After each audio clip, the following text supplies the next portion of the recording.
at the regional level, follow these discussions at the regional level, and each region must host us for about 2 weeks, where I will go with this technical report for a National Building Review Board. Then I want to bring on board fully the Minister of Internal Affairs. I will request my honorable colleague, probably the Minister of State for Internal Affairs, to come along. I would also request my colleagues from the Minister of Education again to join us. So we'll do that. And so then we must continue to inspect, and inspecting is not just about inspecting whether there is teaching.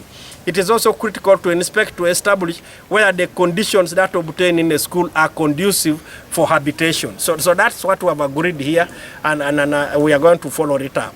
And so again, I have also shared with them that very soon we will be concluding the directive that actually the President had given my ministry to assess the country's possibility of getting an earthquake, what technical people call being a seismically active part of Uganda.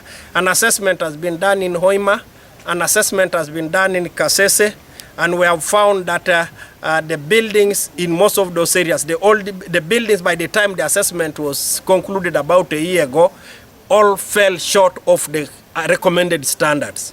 So what we want to do is to make sure that we expand the sample space, get a few more districts assessed. And once we have those districts assessed, then we present this report to actually the President and indeed to Cabinet and finally to Parliament.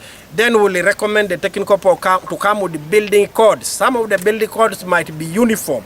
They might cut across from Kisoro to Kotido. They might cut across from Arua to Bukwo. But there are some that might be unique to particular areas where there will be, say, like where we find that this place, the earthquakes, this place is prone to earthquakes. And therefore the kind of buildings that must be here must be of this quality. So those recommendations should all be captured in our building code, and not just captured in the building codes, they must be enforced. They must be enforced. So that's what we're going to do, and we'll follow it. Again, we will be making guidelines, we'll be making directives, and once we find that this building, for example, we are building we are putting a lot of investment in the Rift Valley, in the Albertine Graben.